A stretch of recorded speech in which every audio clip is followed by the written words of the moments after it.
Kalau saya usulnya jangan pendidikan gratis lah, ya.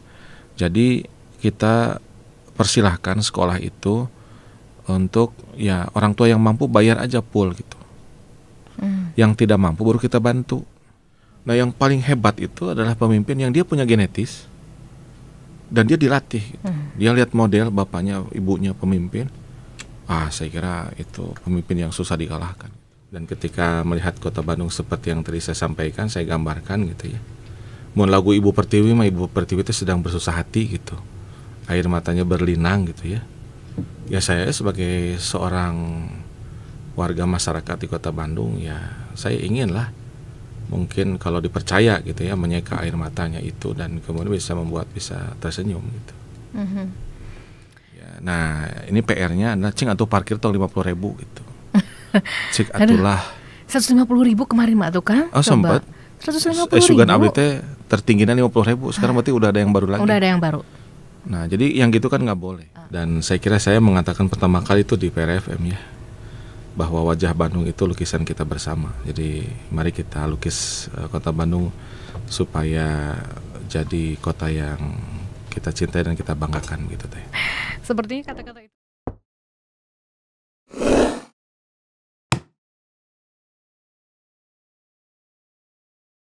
Yang sama, kali ini PRFM akan berbincang bersama calon wali kota Bandung, Kang Haru Suwandaru, untuk menguji gagasan apa yang akan dibawa olehnya pendengar. Jangan lupa simak live ya di 107,5 PRFM News Channel. Anda juga bisa streaming di prfmnews.id dan juga platform digital di @PRFM News Pendengar PR. Alhamdulillah ya pendengar PR sudah tidak asing lagi dengan Kang Haru ya pendengar ya. Selamat malam, assalamualaikum Kang. Assalamualaikum Teh Tia. Sehat ya Kang ya? PRFM alhamdulillah. Lagi di puncaknya ini ya. Sana kemari. Belum puncak, baru persiapan. Persiapan. Oke. Kang Haru mau menyapa pendengar PR warga Bandung dulu, mangga silahkan. Iya, alhamdulillah. Assalamualaikum warahmatullahi wabarakatuh. Waalaikumsalam warahmatullahi wabarakatuh. Teh Tia dan pendengar PRFM di mana saja berada. Ya alhamdulillah pada malam hari ini bisa bersilaturahim di udara. Mudah-mudahan dengan silaturahim ini kita bisa saling mengenal.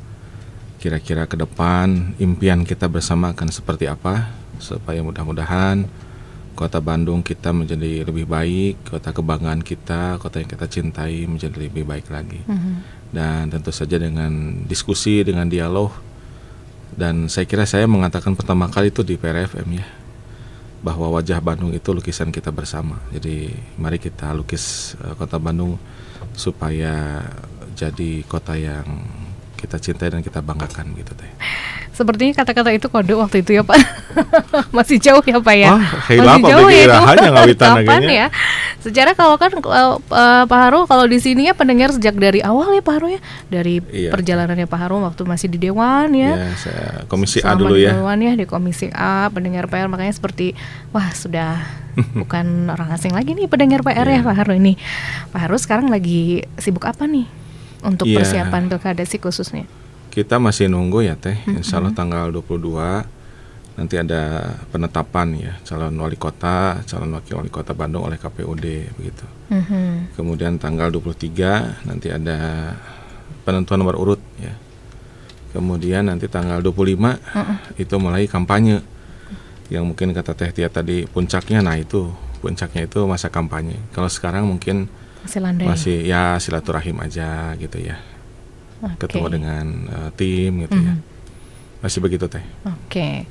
Kita semua sudah mengetahui nih pendengar PR ya. Nih partnernya Kang Haru untuk di maju sebagai calon wali kota Bandung nih. Kang kenapa nih mau tiba-tiba, bukan tiba-tiba ya. Mungkin apa sih yang membuatnya Kang Haru pengen melangkah lebih jauh lagi untuk kota Bandung nih Kang? Iya, pertama saya orang Bandung ya. Orang tua dulu pindah ke Bandung itu tahun 84 ya. Saya sebelumnya lahir di Tasik sampai SD kelas 4 di Tasik. Kemudian dari kelas 4 SD sampai sekarang punya anak 5 itu saya di Bandung. Jadi kalau 84 berarti 40 tahun ya. Luar biasa. Iya. Saya di Bandung 40 tahun. Jadi ingin mulang tarima lah ya. Saya besar di Bandung, dibesarkan di Bandung, punya istri di Bandung, anak-anak sekolah di Bandung. ingin kota yang kita cintai ini ke depan menjadi lebih baik ya. Dan saya kira kondisi kita hari ini, waktu kemarin teman-teman media, ini Bandung ulang tahun Kang, gimana perasaan Kang Haru? Terus kita sedih, saya gitu ya. Sedih yang saya rasakan ya. Kenapa? Karena ya itu mungkin kalau kita sekarang kenal Bandung ya, misalnya Bandung teh macet gitu ya, terus sampah gitu ya.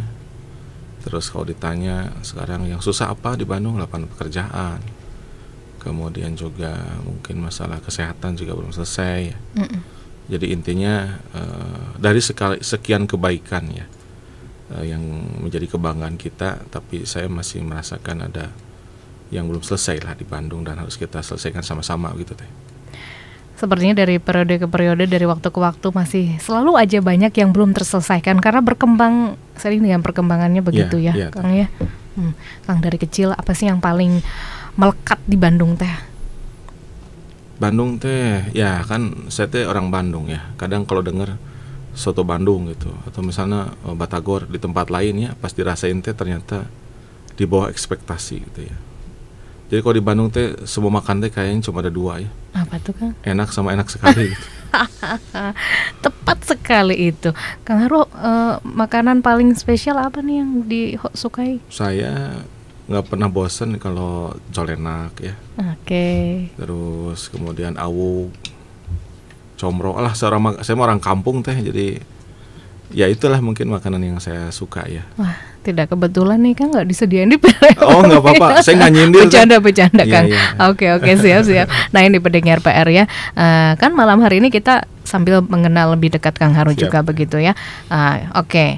Pendengar boleh Anda bertanya di 4221075 0818811075 dalam uji gagasan calon kepala daerah. Kang, menjadi seorang pemimpin begitu ya, khususnya seorang wali kota Bandung yang memimpin kota Bandung begitu. Apa yang paling dibutuhkan dalam diri seorang pemimpin itu untuk membawa Bandung lebih baik menurut Kang Haru? Saya dulu waktu tugas di Bandung ya di DPRD, ada seorang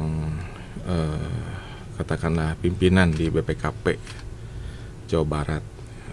Terus saya tanya kepada beliau, Bandung teh kurangnya apa? Gitu. Dia bilang kayaknya susah nyari kekurangan Bandung ya, karena di sini orang pinter, orangnya baik-baik, ya terus kreatif gitu ya, agamanya juga kuat gitu ya, terus ya orang pasti kangen lah sama Bandung gitu ya. Nah terus jadi apa yang dibutuhkan gitu ya, sementara sekarang kita sudah sampai pada titik seperti ini saya bilang gitu. Kata dia, kita butuh pemimpin yang nyaah ke Bandung, memiliki kapasitas, kredibilitas dan integritas gitu. Beliau bilangnya begitu. Jadi Bandung itu sebetulnya sudah luar biasa, tinggal kita bagaimana berharap besok lusa ya, siapapun yang memimpin Bandung itu, pertanyaannya ke Bandung, nyaah ke rakyat Bandung, memiliki kapasitas, kredibilitas dan integritas. Nyaah ke Bandung, pendengar PR ya. Oke, baik. Apakah sudah ada dalam diri Kang Haru punten? Ya mungkin kalau saya menilai diri sendiri mah bisa ampun sorangan ya. Ya tentu harus masyarakat yang menilai gitu ya. Hanya saya barangkali pertama tadi ya, saya mulai dari saya 40 tahun di Bandung ya, di SD gitu ya. Sampai sekarang punya anak 5 gitu. Anggaplah semua yang saya capai, yang saya rasakan di Bandung itu ya pemberian Allah Subhanahu wa taala, syariatnya di Kota Bandung gitu. Dan ketika melihat Kota Bandung seperti yang tadi saya sampaikan, saya gambarkan gitu ya. Mun lagu Ibu Pertiwi mah Ibu Pertiwi itu sedang bersusah hati gitu. Air matanya berlinang gitu ya. Ya saya sebagai seorang warga masyarakat di Kota Bandung ya, saya inginlah mungkin kalau dipercaya gitu ya, menyeka air matanya itu dan kemudian bisa membuat bisa tersenyum gitu. Baik pendengar PR, Mas bersama calon wali kota Bandung Kang Haru Suwandaru. Kang, kalau siap maju sebagai wali kota Bandung, Gagasan apa nih yang ingin dibawa atau ingin diperjuangkan untuk warga Kota Bandung? Ya, jadi tadi karena saya bilang bahwa Bandung itu lukisan bersama. Jadi saya nggak boleh itu semata-mata pikiran saya sendiri. Ya, ini harus hasil diskusi dengan tim, dengan teman-teman begitu ya, dan dengan Kang Dani juga gitu ya. Sehingga yang kita sampaikan ke KPUD kemarin adalah kita ingin Kota Bandung itu menjadi kota kreatif dunia yang maju, agamis, sejahtera, dan berkelanjutan menuju Indonesia Emas 2045. Jadi karena kan semua visi misi itu kan harus sesuai dengan RPJPD, dan dua kata kunci di RPJPD itu adalah maju dan berkelanjutan gitu ya. Jadi oleh karena itu maka saya kira mudah-mudahan kata-kata kreatif, kota kreatif tingkat dunia itu nggak berlebihan, karena Kota Bandung dari sejak lama tahun 55 setidaknya gitu, bahkan sebelumnya dikenal sebagai Paris Van Java, sebagai kota konferensi Asia Afrika gitu ya. Jadi kalau ngomong Bandung kota dunia sigana nggak lebay gitu, itu sesuatu yang sudah menjadi bagian dan jati diri Kota Bandung gitu. Tadi kan dikatakan Bandung tuh banyak kelebihannya ya, susah dicari kekurangannya Bandung. Iya. Tinggal bagaimana nanti pemimpin yang membawanya begitu ya. Iya. Berat nggak sih Kang untuk memimpin ya sebuah kota seperti Bandung ini? Ya saya kira Sepertinya. Saya pernah jadi anggota DPRD ya 2 periode, dan itu saja sudah berat ya. Jadi anggota dewan saja sudah berat itu, tanggung jawabnya gitu ya. Apalagi jadi wali kota ya, pasti lebih berat lagi gitu. Jadi kalau melihat beratnya sih, ya mungkin kalau bisa sama yang lain wae gitu. Kalau lihat beratnya ya. Oke. Tapi kalau melihat persoalan yang ada gitu ya, terus saya juga mungkin sedikit memahami Kota Bandung gitu ya. Orang Bandung, saya bergaul 40 tahun gitu ya di Bandung. Saya ada optimisme lah insya Allah kalau kita bisa sama-sama tadi ya, bisa berkolaborasi semua elemen Bandung gitu, bergerak bersama-sama mewujudkan mimpi bersama, bukan hanya mimpi saya gitu ya, tapi mimpi bersama, insya Allah bisa gitu. Bandung lebih baik dari yang sebelumnya. Kalau Kang Haru lihat ya, yang paling darurat atau perlu diselesaikan di Bandung itu apa, Kang? Kalau survei-survei ya yang melaporkan, nomor 1 itu lapangan pekerjaan. Yang kedua, harga sembako tinggi. Yang ketiga, macet. Yang keempat, sampah. Yang kelima, mungkin baru pendidikan, keenam kesehatan gitu. Kira-kira itu teh. Oke. Jangan jauh dulu, mungkin macet mungkin ya Pak ya. Ya, setiap sore selalu dirasakan begitu ya pada GRPR. Nanti ketika sudah terpilih begitu Kang Haru, mana yang akan diprioritaskan lebih dulu? Menjadi prioritas. Skala pertama prioritas. Temanya tadi ya, Bandung kota kreatif dunia. Itu jadi tema besarnya. Supaya jadi kota kreatif dunia, kita berharap akan banyak orang datang ke Bandung. Caranya kita banyak bikin event gitu ya, bikin seminar tingkat nasional internasional, bikin pagelaran seni budaya gitu ya. Itu kita buat ada kalendernya gitu. Nah supaya tamu mau datang, maka kita harus berbenah. Maka kemacetan harus kita uraikan, sampah juga harus kita kurangi, gitu kan. Mudah-mudahan kalau banyak event nanti banyak order. Kalau banyak order nanti para pengusaha kita bergerak ekonominya gitu. Kalau pengusaha bergerak ekonominya nanti para pekerja bisa dapat pekerjaan, mereka bisa punya penghasilan gitu kan. Kalau sudah begitu harapannya maka kesejahteraan bisa meningkat. Ya, pajak juga bisa kita, pendapatan daerah bisa kita tingkatkan. Jadi perbaikan infrastruktur bisa kita lakukan gitu ya. Sedikit demi sedikit kita tata kembali Kota Bandung, sehingga makin lama orang yang ke Bandung, yang kata Dinas Pariwisata laporannya hanya 1,5 hari gitu ya, untuk belanja gitu ya, kuliner, untuk fashion itu bisa lebih lama di Bandung karena ada kegiatan seminar, pameran, pagelaran seni budaya dan lain-lain gitu teh. Jadi itu yang akan kita lakukan gitu, yang mudah-mudahan bisa memperbaiki kondisi kita lebih baik lagi begitu. Oke. Ya, ini pendengar PR ya, serius dulu sedikit ya. Nanti kita soal lagi ya Pak Haru. Pak Haru tenang aja. Asa ujian itu. Asa ujian, tuh dikasih. Soalnya temana ujian gagasan. Aduh, nah jadi itu makanya. Sekolah deui teh tia jadi bu guru gitunya. Enggak. Jadi saya juga ikutan serius ya. Orang namanya uji ya. Jadi kita sebetulnya santai aja lah. Udah mah kontennya juga memang serius ya kalau mau mengurus Bandung teh ya Kang Haru ya. Iya, nggak boleh main-main. Nggak boleh main-main ya gitu pendengar PR. Ya, mangga Kang Haru sambil diseruput dulu kopinya nih ya. Mudah-mudahan katampi gitu ya kopinya PRFM. Nah, Kang, sempat ramai Kang Haru maju sebagai calon gubernur tapi ternyata jadi calon wali kota. Gimana ceritanya Kang? Iya. Boleh cerita lagi? Ceritanya kan ini sekarang pilkadanya teh serentak ya. Pilgub sama pilkada kota ke kabupaten se-Jawa Barat tuh bareng. Nah, jadi masing-masing kota kabupaten kan DPD PKS-nya mengusulkan siapa aja gitu calon wali kota, siapa aja calon gubernurnya begitu kan. Nah, kebetulan nama saya di calon wali kota diusulkan juga. Calon gubernur diusulkan juga begitu. Untuk gubernur banyak namanya, ada Ustadz Saihu, ada saya, ada Bu Neti, ada Ustadz Ahmad Rukyat, ada Ustadz MSI, ada Pak Kiai Idris wali kota Depok, gitu. Banyak teh. Kemudian di Bandung juga sama, ada saya, ada Pak Asep Mulyadi, ada Bu Siti Muntama, ada Pak Teddy Rusmawan gitu ya, ada Pak Acep Lu'ludin, banyak lah gitu ya. Nah, kemudian karena sama-sama waktunya kan dari DPP minta masing-masing 2 aja namanya gitu. Jadi nggak boleh banyak-banyak kan usulannya gitu, supaya dari DPP juga mengambil keputusannya mudah gitu, artinya sudah ada rekomendasi kan.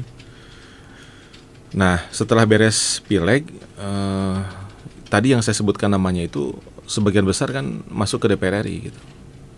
Jadi termasuk Ustadz Saihu juga kan terpilih sebetulnya di DPR RI. Iya. Dan sebagian dari anggaplah mungkin senior saya ya, dan yang sudah terpilih itu mereka menyatakan ya saya mau fokus di DPR RI aja gitu. Jadi ya tinggal 2 nama pada saat itu kan, nama saya dengan Pak Kiai Idris wali kota Depok. Di Bandung tinggal Pak Asep Mulyadi dan Bu Siti Muntamah gitu. Dan ya kita diminta sosialisasi gitu teh, makanya aya spanduk sampai ke Pangandaran gitu ya, ke Banjar gitu kan, ke Bekasi gitu, karena kan kita dalam rangka sosialisasi. Nah, dari DPP akhirnya memutuskan Ustadz Saihu jadi calon gubernur Jawa Barat. Saya tugasnya ke Kota Bandung. Jadi sebetulnya kalau buat internal PKS sih tidak ada kejutan ya, karena kan memang dari awal juga nama-nama itu masuk gitu, ada.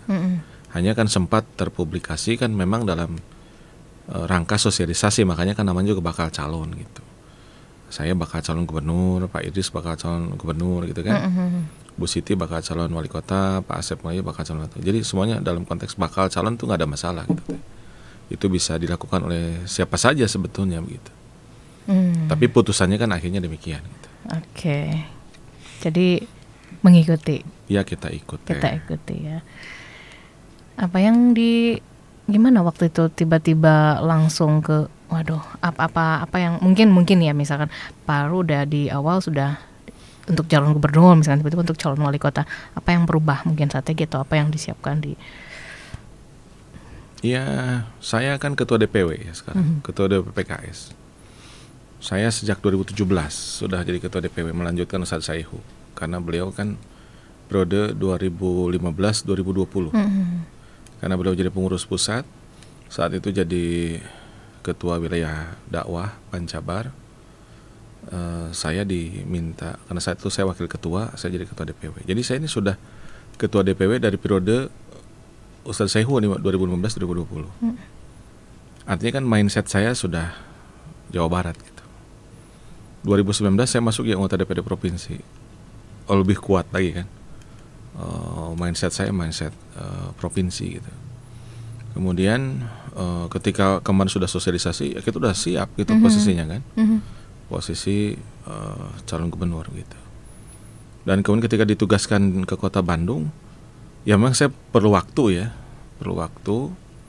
untuk harus memanggil kembali kan memori saya ketika saya anggota DPRD gitu kan, betul. kota Bandung gitu kan.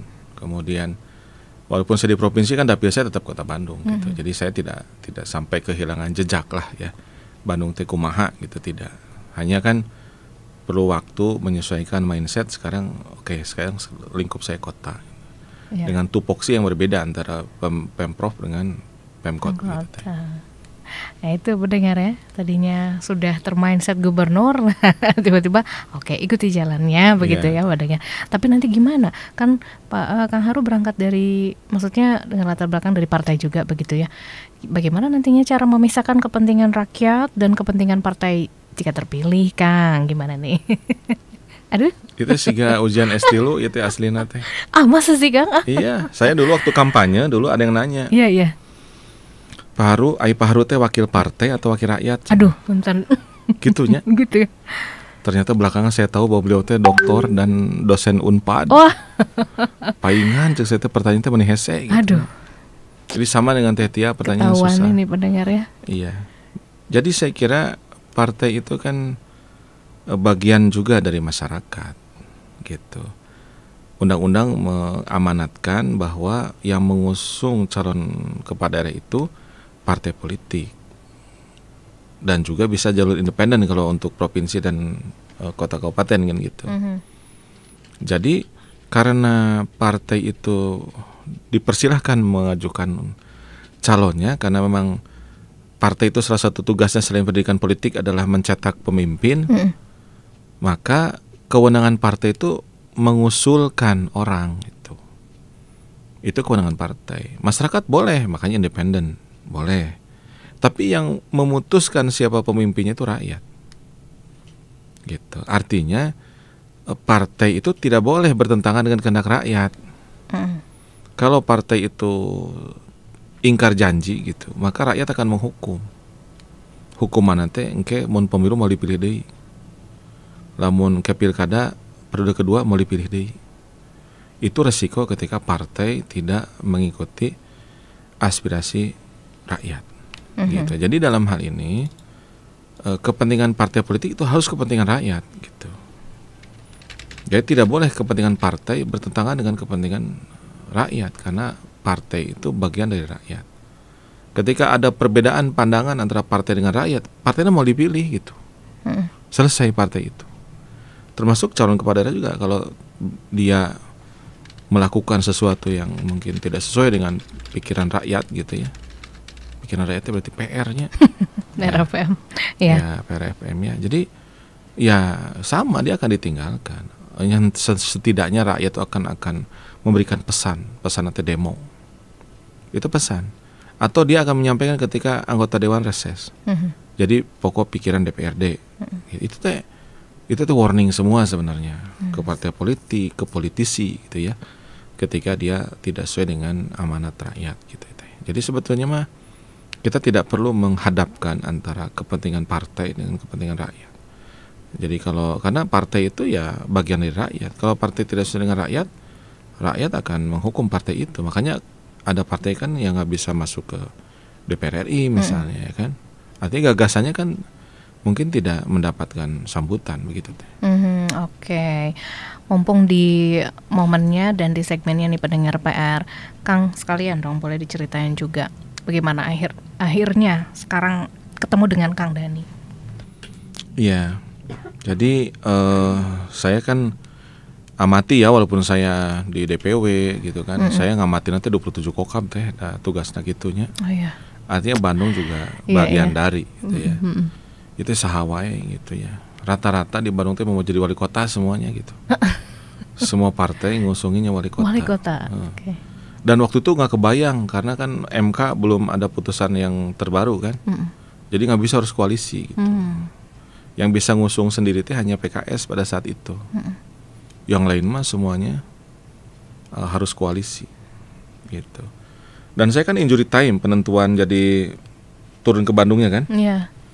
Kalau nggak salah 5 hari sebelum pendaftaran lah pokoknya paciu pokoknya. Mepet banget ya. Iya kan? 5 hari ya. Ya pokoknya sok aina harus cari cenah wakilna saha gitu kan. Nah, kebetulan PKS dengan Gerindra ini kan udah 10 tahun teh bareng. Dulu kan Kang Emil sama Oded gitu kan. Sama Oded sama Kang Yana. Itu kan partai pengusungnya PKS Gerindra.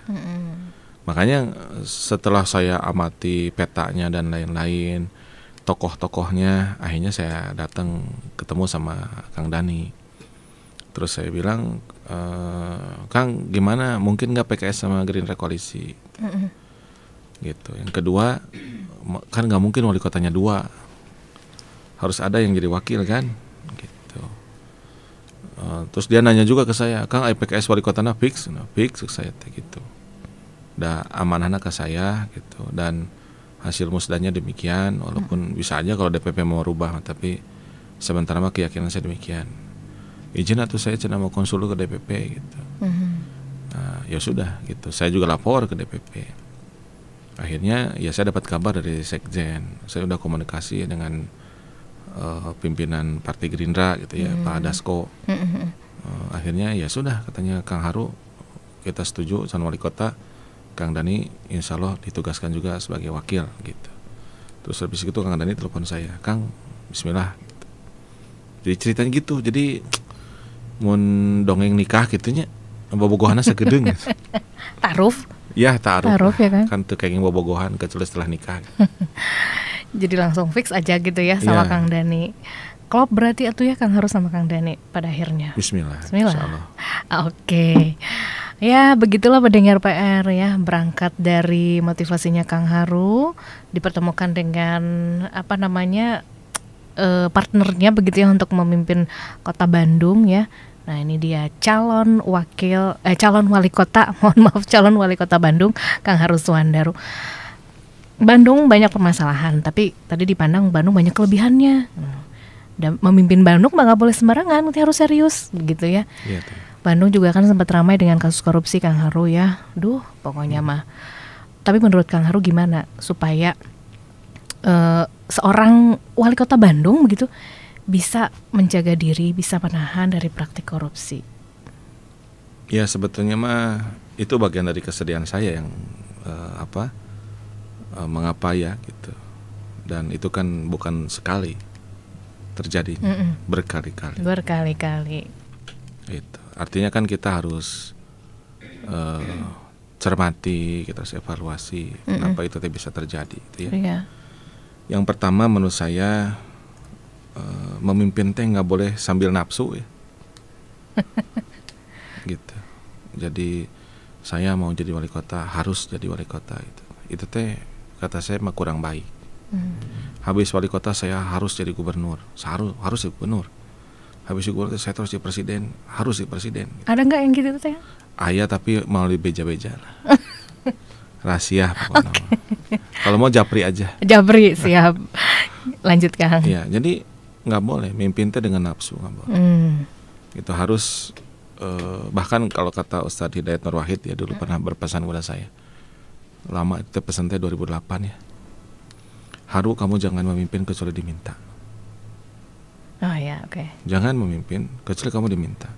Jadi nggak boleh karena kitanya teh kepengen banget gitu. Jangan. Tapi diminta.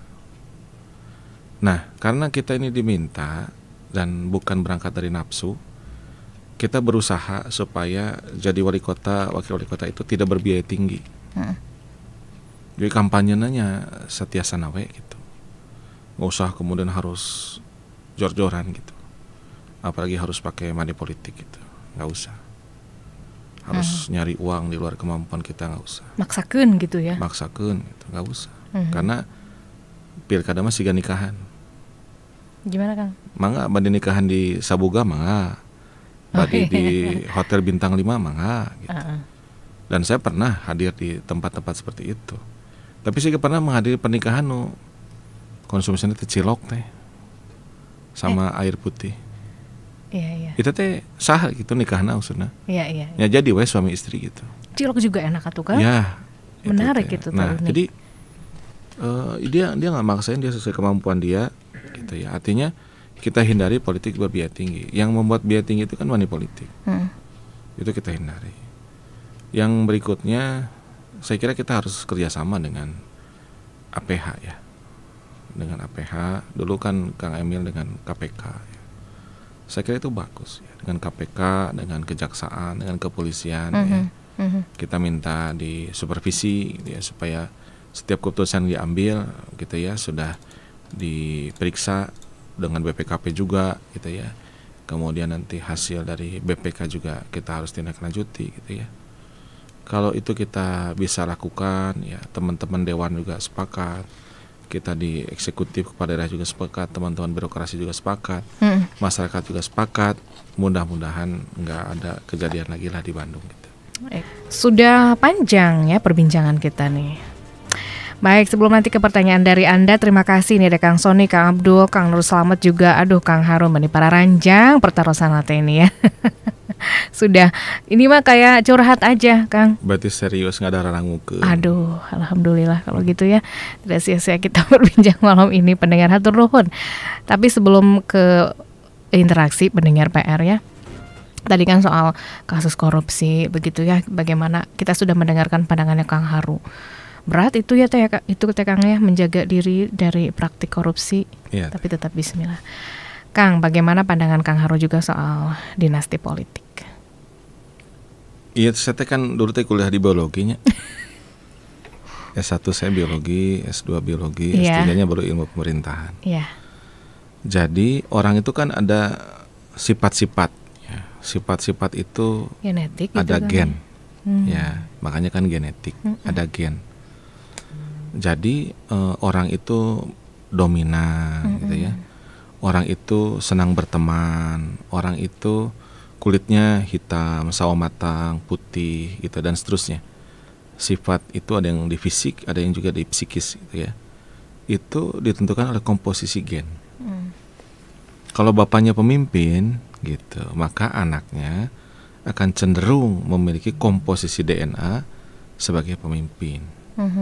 Gitu. Apalagi kalau dia itu melihat model kepemimpinan bapaknya bagus, misalnya ibunya bagus, cenderung dia akan jadi pemimpin. Dia dipersiapkan oleh orang tuanya untuk menjadi pemimpin, misalnya gitu. Nah, sampai situ bagus gitu.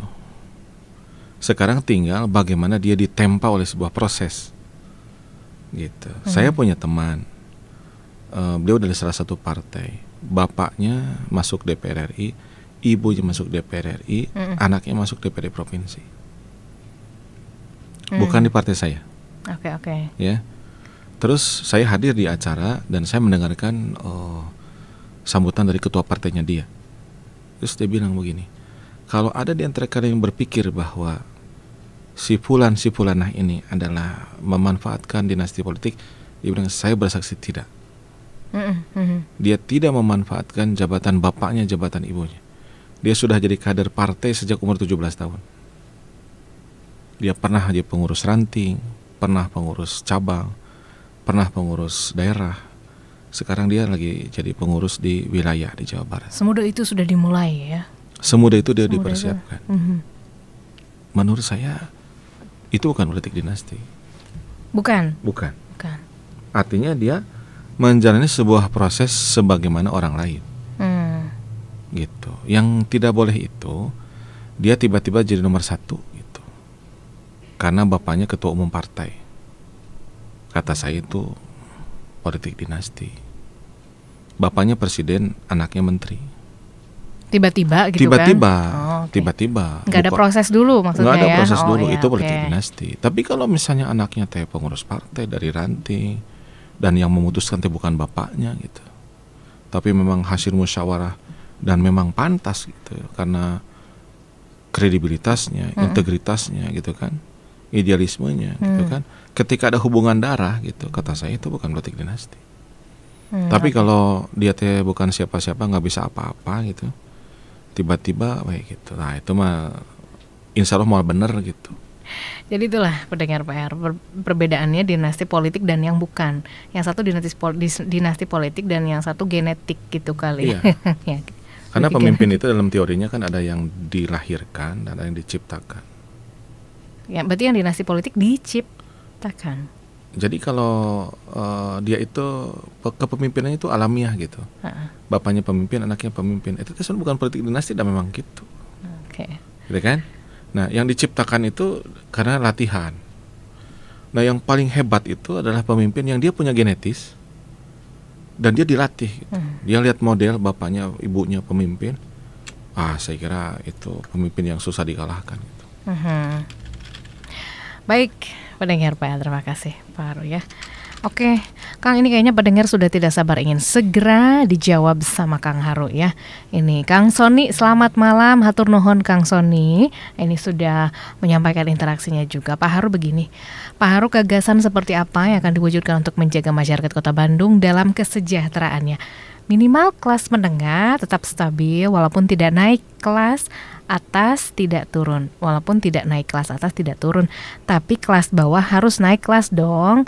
Hatur nuhun Kang Haru, harapan baru Kota Bandung, kata Kang Sony. Mangga Kang Sony dulu. Iya, jadi saya kira yang kita butuhkan sekarang itu mesin ya untuk menggerakkan roda ekonomi. Tadi saya diskusi dengan salah satu mantan pejabat di Pemprov ya, udah sampaikan Jawa Barat itu tujuan investasi terbesar di Indonesia. Cuma sayang dia padat modal gitu, bukan padat karya. Padahal yang dibutuhkan oleh masyarakat itu yang padat karya gitu. Nah, makanya yang saya maksud engine tadi itu adalah Bandung kota kreatif dunia. Sehingga kita harus memperbanyak event-event internasional dan nasional di Bandung. Ya, sehingga kalau banyak event, dan itu yang bisa membuat event itu pemerintah, dan kalendernya harus kita jaga setahun penuh gitu. Itu teh ada kegiatan. Kan sekarang mah Bandung teh ramenya teh Jumat Sabtu Minggu kan. Iya. Sementara Senin sampai Kamis ya sampai Jumat ya kadang-kadang kararosong kan. Hotel, kafe teh kararosong. Gitu. Jadi itu yang harus kita jaga supaya tetap rame gitu. Di Senin sampai Kamis teh. Caranya ya tadi bikin kalender kesenian, kalender kebudayaan, kalender meeting, kalender seminar gitu. Dan itu harus kelasnya kelas nasional dan internasional. Kita banyak bikin event. Itu yang akan menggerakkan tadi sektor pariwisata, sektor kuliner, sektor fashion gitu kan, sektor jasa, sehingga rodanya berputar. Karena kondisi Bandung sekarang itu, saya waktu kemarin diundang oleh teman-teman Kadin ya diskusi. Cing saya teh saya beranggapan ayeuna teh kondisi kita teh secara ekonomi teh seperti orang baru sembuh dari tipes. Kalau ditanya kamu sehat ah. Terus kumaha rasaan leuleus gitu. Lieur gitu. Berjeng leuleus gitu ya. Gitu. Jadi dari Covid itu sembuhnya udah gitu. Sembuh sudah. Tapi belum pulih. Belum balik lagi. Ya, kan? Belum balik lagi. Oke. Itu situasinya teh. Jadi butuh kebijakan dari pemerintah kota yang tepat dengan segala keterbatasan pemerintah kota, konteks anggaran dan lain-lain gitu teh. Oke, siap. Nih masih dalam konteks yang sama nih Kang. Dari Kang Nur Slamet, assalamualaikum.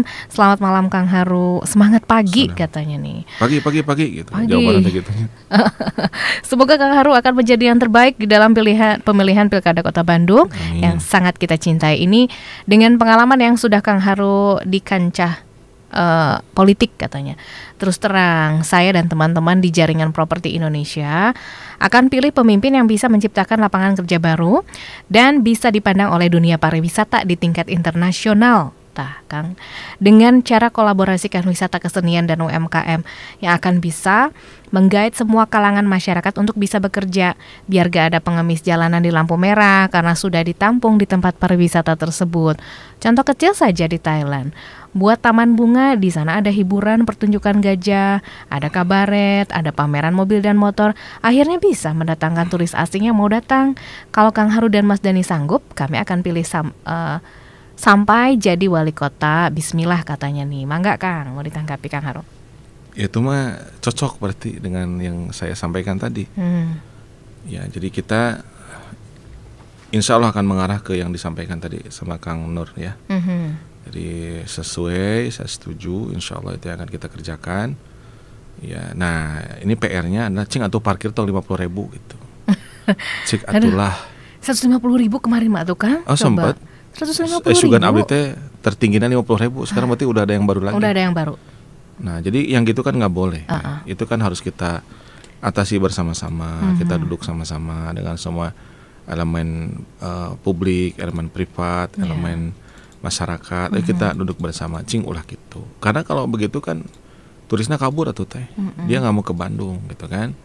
Terus Bandung nage jangan sampai macet, kita kurangi gitu ya. Kalau kita belum bisa membangun infrastruktur, ya kita kan akan melakukan rekayasa jalan gitu kan. Artinya parkir harus kita tertibkan, jalur juga akan kita tertibkan. Bertahap selama 5 tahun kita akan bangun beberapa flyover yang dirasakan perlu dibangun. Kita harus kolaborasi dengan pemerintah provinsi, pemerintah pusat gitu kan. Kemudian juga kita akan hubungkan beberapa pembuluh darah memacet gitunya, karena putus gitunya, kita sambung-sambungkan. Yang kita bisa perlebar sedikit, secara bertahap kita lakukan juga. Yang memungkinkan ada kerjasama bisnis to bisnis gitu ya, kita juga akan coba lakukan. Dan sudah ada beberapa perencana nasional yang akan membantu transportasi Bandung supaya tidak seberat sekarang gitu. Kang bicara soal macet tadi nih, ada pendengar PR yang juga menyapa nih, Kang Ija nih. Halo Kang Ija, selamat malam.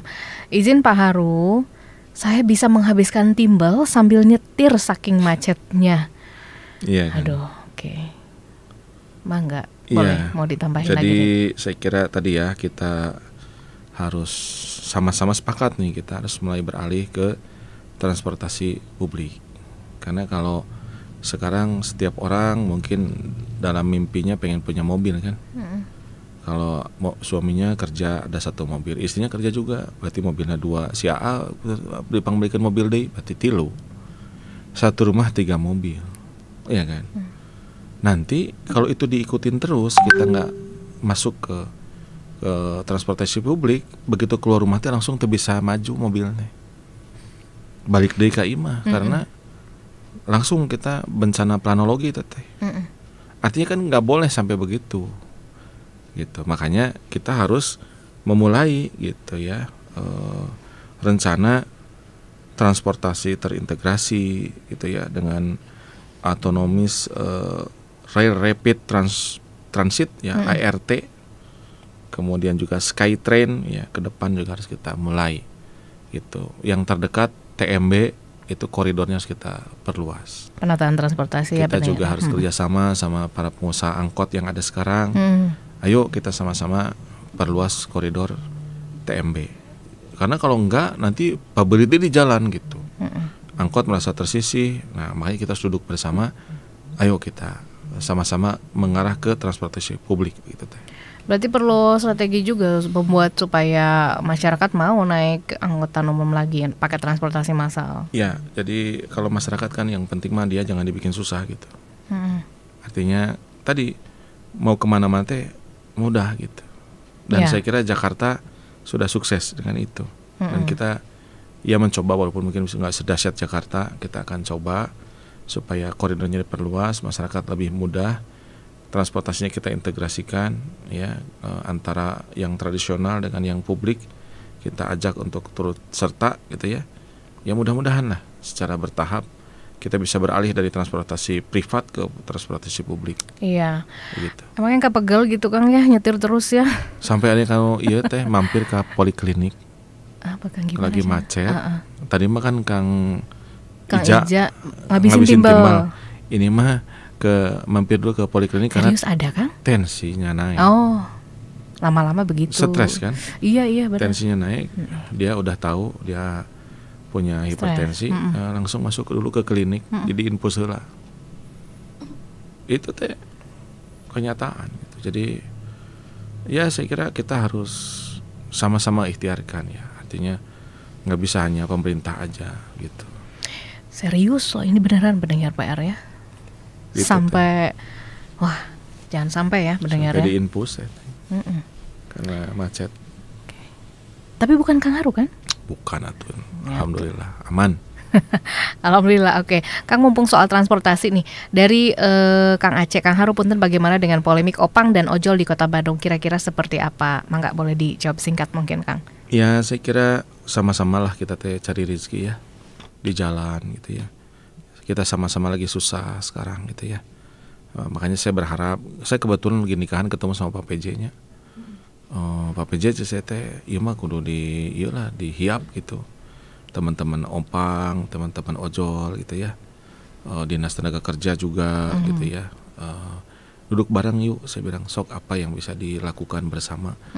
Sebetulnya masalahnya teh bukan opang dan ojol, masalahnya teh rezeki di jalan gitu. Mari kita bicarakan cing enaknya teh kumaha gitu. Ya supaya mau yang opang jadi ojol semua gitu. Ya kan? Bisa itu solusinya kan. Yang opang mungkin saya mah cenah mau alternatif kerja yang lain lah. Bisa. Ya kan? Artinya ngobrol lah gitu. Jangan sampai aya spanduk pereup gitu kan. Kurang asik gitu kalau menurut saya mah gitu. Jadi pemerintah harus turun, harus memfasilitasi ya. Dan mudah-mudahan dengan duduk bersama nanti ada solusinya. Intinya bukan masalah opang dan ojol tapi rezeki gitu di jalan. Ya. Oke, 81221 malam Kang Haru, bagaimana dengan premanisme yang lagi marak di Bandung? Siap untuk dibereskan? Iya, kita nggak boleh takut sama premanisme ya. Negara nggak boleh takut, rakyat tidak boleh takut ya. Dan tugas pemerintah mengayomi rakyat bersama aparat penegak hukum gitu ya. Siap. Dan kalau itu menyangkut penyakit masyarakat berarti harus disembuhkan. Ada rehabilitasi, ada tindakan hukum gitu ya. Makanya saya bilang tadi, ayo kita kolaborasi dengan aparat penegak hukum, dengan Satpol PP ya kan, dengan tokoh-tokoh masyarakat. Aman lah insya Allah tiasa. Oke. Sebelum ke closing statement Kang Haru, satu lagi Kang Abdul. Assalamualaikum Kang Haru, salam sehat, katanya maju di Pilwalkot 2024. Yang ingin tanyakan, terutama di bidang pendidikan nih, Kang, di setiap tahun selalu riuh pas PPDB. Solusinya dari Kang Haru gimana? Ya, kalau cita-cita saya, pertama kita tentu harus membangun sekolah ya. Kewenangan kita kan SD, SMP ya, di setiap kecamatan. Secara bertahap kita akan ikhtiarkan itu. Saya kalau nggak salah dari teman-teman Dewan itu masih kurang lebih ada 8 katanya kecamatan yang belum ada, sehingga dia dia jauh gitu kan. Itu kita akan bertahap kita selesaikan. Yang kedua, kalau saya usulnya jangan pendidikan gratis lah ya. Jadi kita persilahkan sekolah itu untuk ya orang tua yang mampu bayar aja full gitu. Yang tidak mampu baru kita bantu. Yang tidak bisa masuk ke negeri karena kapasitas terbatas, sekolah di swasta. Nah, yang bikin orang tua pusing itu kan swasta biayanya lebih tinggi. Nah, disitulah pemerintah harus hadir gitu maksud saya. Siap. Supaya ada subsidi. Jadi sekolah di negeri di swasta sama aja. Da guru-guru nama tuh lulusan fakultas kependidikan atuh. Jadi yang membedakan sekolah itu hebat sebenarnya bukan gurunya, sama guru nama. Siswana palinter gitu, dan ngajar nu pinter mah gampang gitu. Ya, baca sendiri ya, kita ujian gitu teh. Kebetulan siswanya palinter ya. Nah, gitu. Kang. Sudah di penghujung waktu, kita silakan Kang Haru closing statement sebagai penutup, pesan apa yang ingin disampaikan kepada warga Kota Bandung dalam kesempatan kali ini. Silakan boleh disampaikan singkat, Kang. Ya, jadi saya kira saya ingin ulangi ya quote yang dulu kita diskusikan di PRFM ya. Wajah Kota Bandung adalah wajah yang kita lukis bersama. Mari kita lukis Kota Bandung supaya wajahnya menjadi cantik ya, dan kalau Ibu Pertiwi dia sudah tersenyum kembali gitu ya. Dan itu harus kita berkolaborasi sama-sama sektor publik ya. Di situ ada pemerintah kota, ada DPRD ya kan. Ada semua aparat penegak hukum, penyelenggara pemilu ya, kemudian penyelenggara pemerintahan ada di situ semua. Para pengusaha ya, UMKM sampai pengusaha besar. Masyarakat di situ ada LSM, OKP, Ormas, Yayasan dan sebagainya. Media ada PRFM di dalamnya. Perguruan tinggi negeri swasta yang ada di Bandung yang kelas dunia semua itu. Ayo kita kolaborasi sama-sama. Jangan sampai kita jadi warga Bandung teh jadi sedih ya, atau jadi malu gitu. saya berharap warga Kota Bandung semuanya bangga jadi warga Kota Bandung, dan kita semakin mencintai Kota Bandung, dan untuk itu kita butuh harapan baru. Terima kasih Kang Haru, waktu dan penjelasannya malam hari di PRFM. Sehat selalu ya Kang ya. Semoga lancar dan sukses setiap tahapan yang dilewatinya. Assalamualaikum pendengar PR, hatur nuhun Kang Haru, selamat malam. Selamat malam Teh. Ya pendengar.